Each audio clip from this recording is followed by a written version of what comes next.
sou a professora Bianca Salomão de Língua Portuguesa e hoje nós iremos dar início e também finalizar a nossa quarta unidade do nosso caderno número 1, tudo bem? A aula de hoje ela vai dar início e também vai finalizar a quarta unidade. Porém, nós ficaremos com a resolução a ser compartilhada. Então, olha lá, você vai resolver e nós iremos apenas compartilhar a correção na nossa próxima aula remota. Após assistir o vídeo, lembre-se que nós temos daqui a pouquinho um encontro marcado com a nossa aula remota. E na segunda-feira que vem, nós teremos nossa revisão. E é neste momento que nós iremos tirar as dúvidas que ficaram, assim como hoje. Porém, nós iremos também finalizar essa nossa revisão da unidade e dar seguimento aos nossos estudos para uma bela e linda avaliação, que eu tenho certeza que todo mundo vai tirar uma nota excelente, porque está todo mundo muito dedicado. Então eu aguardo vocês. Fiquem com a aula de hoje, não esqueçam de enviar a sua resolução para correção, tudo bem? Beijinhos e fiquem com a aula de hoje. Hoje nós iremos trabalhar a quarta unidade com o intuito de buscar e organizar informações. Nós vamos aprender a ler e interpretar gráficos nessa unidade. Bem, você vai começar lá na página 66, tudo bem? E aí a gente vai iniciar facilitando a compreensão das informações. Como é que a gente faz isso? Vamos lá. Imagine que você fosse visitar um zoológico e tivesse que identificar entre todos os animais desse lugar o animal que tem maior tempo de vida. Seria fácil chegar a essa conclusão fazendo a mesma análise que você fez na abertura da unidade? Qual foi que a gente fez na abertura da unidade? Era um animal destacado, com o seu peso, tamanho, tempo de vida. E aí seria fácil ver qual que tem maior tempo de vida. Agora, você conhece alguma outra forma de comparar as informações interpretando de um modo rápido e objetivo? Bem, essas informações se referem a uma vida, ao tempo de vida dos animais, né? Então, a gente vai organizar um gráfico. Então, observe. O título do gráfico é Tempo de Vida de Alguns Mamíferos em Anos. Tudo bem? Então, a gente tem de 0 a 80 anos na linha vertical. E na linha horizontal, nós temos os animais: elefante africano, camelo, tigre siberiano, zebra, urso de óculos e leão. Então, olha aí, a gente consegue, então, a partir daí, observar o tempo de vida em anos de cada um desses animais. E óbvio que a gente percebe a linha do elefante disparada, porque ele consegue sobreviver até 70 anos. Assim como o camelo, que é 50, depois a gente vai para o zebra, que é 30, e assim sucessivamente. Os gráficos são representações de dados por meio de desenhos, figuras ou imagens. Dessa forma, é mais fácil a gente interpretar as informações referentes ao tempo de vida dos mamíferos apresentados com base nas figuras ou dos gráficos. Nas figuras a gente vai ver de um em um, no gráfico a gente observa ele num todo e logo a gente consegue ver o maior tempo de vida pelo desenho, por exemplo aqui, com o cinza, né, que vai lá em cima, sabendo que na linha vertical está o tempo de vida. A interpretação de dados com base em gráficos é rápida e objetiva, pois as informações são representadas de forma visual, por meio de números e de imagens, fazendo uso de uma linguagem verbal e da linguagem não verbal. A seguir, a gente vai ver alguns gráficos elaborados com base nas informações do site Zoológico de São Paulo. Então, olha lá, a gente tem aqui espécies de zoo. A gente tem na linha vertical o número de espécies e na linha horizontal as espécies. Então, nós temos aves, mamíferos, répteis, anfíbios e invertebrados. Lendo este gráfico e sabendo que de 0 a 120 são os números de espécies, né? Por exemplo, se a gente chega aqui nos mamíferos, eles têm um pouco mais de 60 espécies. Qual é o título desse gráfico? Como a gente consegue identificar o título do gráfico? Bem aqui, ó. Sempre nesse cantinho a gente tem o título do gráfico. O que a linha horizontal do gráfico informa? A linha horizontal, lembrem sempre de horizonte. Então, o que ela representa? O que ela informa? Bem, a linha horizontal vai informar para a gente, nesse caso, a classe, né, desses animais. Então, eles podem ser aves, mamíferos, répteis, anfíbios. E o que a linha vertical apresenta no gráfico? Bem, a linha vertical é essa aqui. Aqui vai para cima. O que ela indica? Ela indica a quantidade, né, das espécies. Agora me responda, qual é a quantidade aproximada, observando esse gráfico, das espécies de do zoológico de São Paulo? Vamos escrever por extenso, uma vez que nós já aprendemos a escrever por extenso as numerações. Tudo bem? Então, me diga quanto aproximadamente tem. Quinta questão. Ao fazer a comparação entre barras de diferentes alturas, podemos concluir que o quê? Você acha que a classe das aves é apresentada a maior quantidade de espécies? Marca um X se for sim. A quantidade de espécies de mamíferos e de répteis é a mesma. A quantidade de espécies de classe dos anfíbios é maior que a dos invertebrados? A menor quantidade de espécies é a de invertebrados? A quantidade de espécies de mamíferos é maior do que a de réptil? A quantidade de espécies de répteis é a segunda maior do zoológico? Então, aqueles que for verdade, que a gente conseguir identificar no gráfico, você vai fazer o X. Aqueles que não corresponderem ao gráfico, você não marca o X. Agora nós vamos para o desafio de ler o gráfico a seguir. Nós temos um gráfico com o título Espécies em Extinção. Nós temos os invertebrados, anfíbios, répteis, mamíferos e aves. E nós temos um grau de extinção. Agora me diga, o que o gráfico compara? Como você chegou a essa conclusão? O que ele está comparando? E como você conseguiu chegar nessa conclusão? Diga lá, responda esse desafio que nós iremos conversar sobre ele na nossa aula remota. Jogo rápido. Leia novamente o gráfico espécie em extinção e você vai responder. Qual a classe que apresenta o maior número de espécies em extinção? Segunda questão. Você vai identificar duas classes que apresentam a mesma quantidade de espécies em extinção. Quais são essas duas classes? E terceira questão. Qual parte do gráfico permite responder as duas questões anteriores? Olha lá, o que permite a gente identificar as linhas horizontais, as linhas verticais ou as duas? Como é que você consegue fazer essa comparação? Em seguida, nós teremos um outro desafio, que você vai observar o gráfico e a quantidade de animais em um determinado zoológico. Aqui diz população de animais do zoológico. E nós temos as cores, né? Para identificar 54% de aves, 16% de mamíferos, 20% de répteis, 10% de anfíbios e 0% de invertebrados. A conclusão que você pode chegar sobre as aves, com base na interpretação desse gráfico, qual é? Qual é a interpretação que você chega quando você olha que a ave tem 54% e ela ocupa o espaço roxo? Em seguida, você vai me responder se é igual ou diferente. Todos os gráficos que foram apresentados são iguais? Você acha que todos são iguais? Ou eles são diferentes? E aí, nós temos aqui, caso você fique curioso, as informações referentes a esses animais que você analisou, elas estão nesse site que você pode visitar. E os elementos que compõem um gráfico, eles são título, dados numéricos e fonte.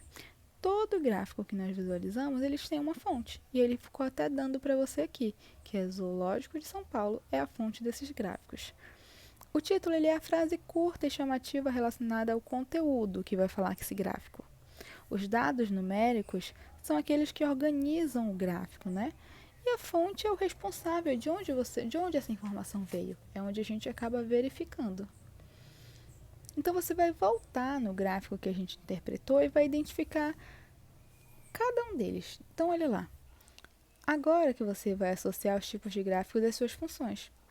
Espécies de zoo, espécies em extinção e população de animais do zoológico. Olha lá.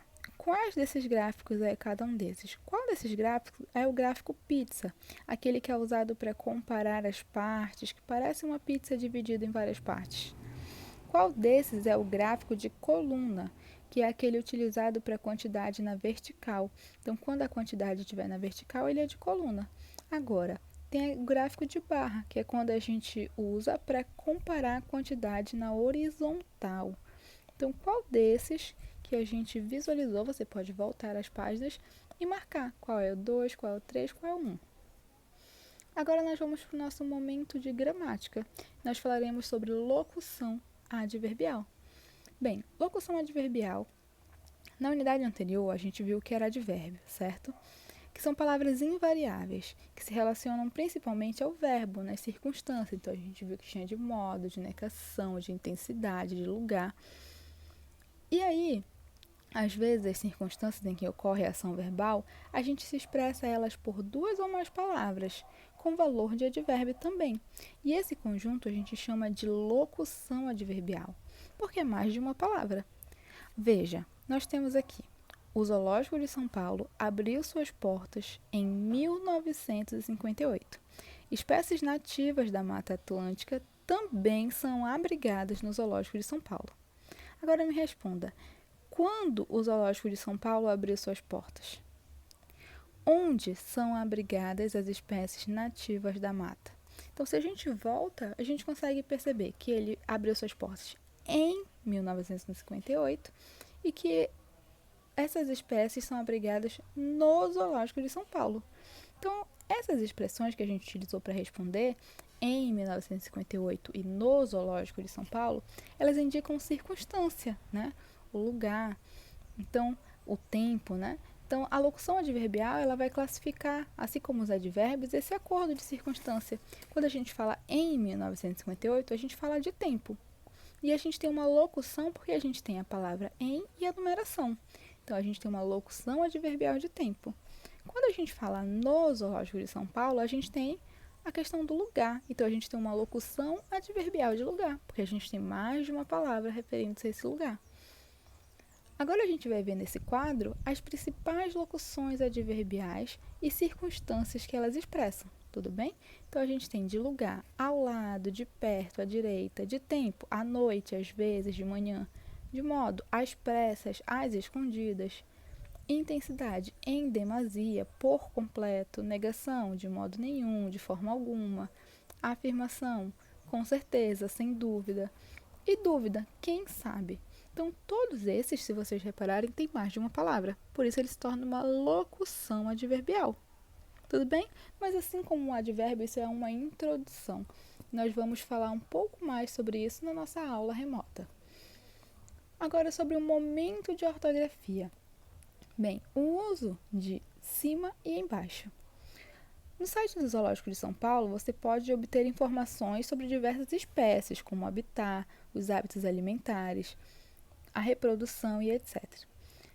Veja a seguir duas informações retiradas desse site. A primeira informação é de que ursos de óculos costumam dormir em cima de troncos de árvores. A segunda é que hipopótamos podem ficar até 5 minutos embaixo d'água. Agora me responda, onde os ursos de óculos costumam dormir? Onde os hipopótamos ficam até 5 minutos? Então, olha lá. Lembra que quando a gente fala de onde e aonde, a gente também já estudou, né? Quando a gente fala de onde, a gente fala de um lugar fixo. Quando a gente fala de aonde, a gente fala de movimentação. Tudo bem? Então, quando eu falo onde eles estão, é porque são locais fixos, né? Por exemplo, o urso, ele fica em cima dos troncos. Os troncos não vão mudar de lugar. E o hipopótamo fica embaixo. Então, a água também não vai mudar de lugar. Por isso, onde. Então, você notou que as palavras destacadas nas duas frases indicam o lugar? Então, olha lá. A classe que acompanha o verbo indica a circunstância de lugar, que é o advérbio, né? Então, a gente tem uma locução adverbial para expressar Em cima é uma locução adverbial e embaixo é um advérbio. Por quê? Em cima são duas palavras e embaixo é somente uma palavra. Além disso, a gente vai ter alguns termos, né, que são antônimos. Então, em cima vai ser sobre. Sobre é a mesma coisa, né, que em cima. E embaixo é sob. Então, sobre e sob são antônimos. Porém, quando a gente fala em cima e sobre, a gente tem sinônimos que equivalem à mesma coisa.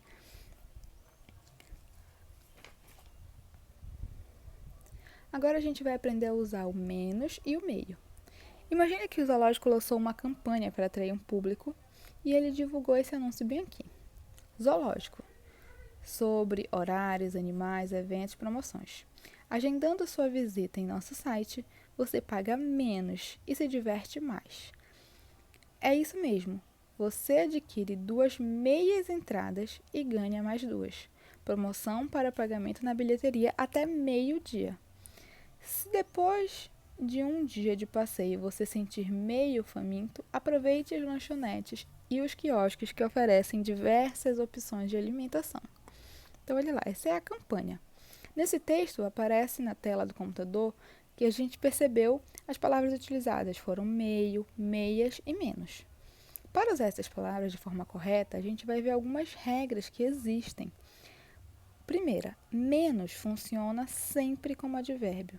Então, ele vai ser invariável. Eu não posso falar menos, porque ele é invariável, ele não vai mudar. Eu falo, você paga menos. Então, menos vai ser o meu advérbio, porque pagar é um verbo. Então, menos vai ser sempre o antônimo de mais. O que tem de menos, alguns têm de mais. Então, a gente vai ter esse antônimo. A mesma forma, o meio.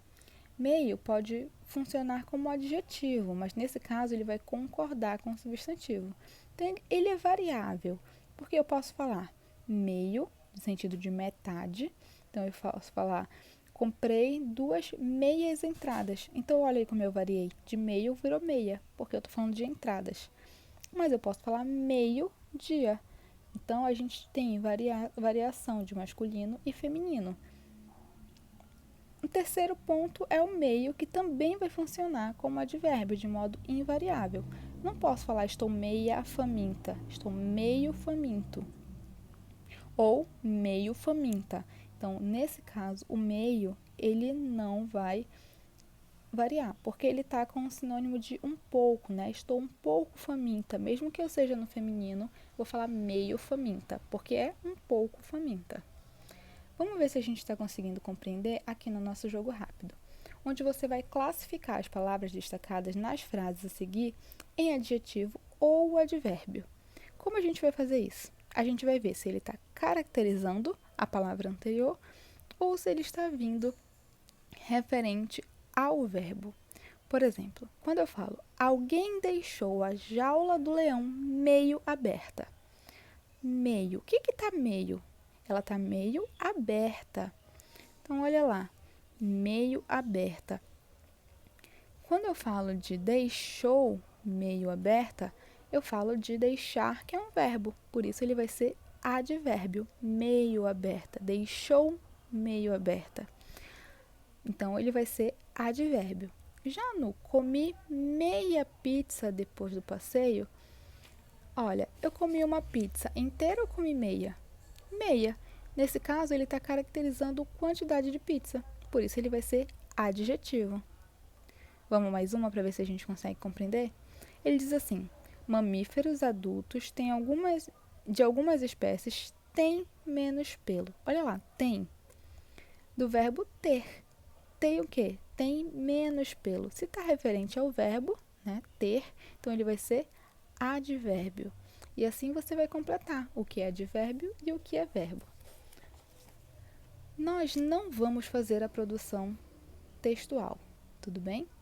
Nós vamos direto para a nossa revisão de unidade. Essa revisão vocês vão fazer de maneira independente, mas na nossa aula remota nós iremos tirar todas as dúvidas sobre essa revisão. Tudo bem? Eu espero que vocês tenham conseguido compreender. Nós temos aula hoje, né? Aula remota das 10 às 11. Nós teremos aula também na próxima segunda-feira e nós iremos sanar todas as dúvidas que restarem para que a gente faça uma boa prova, uma boa avaliação. Beijinhos e até a próxima aula. Aguardo o retorno de vocês.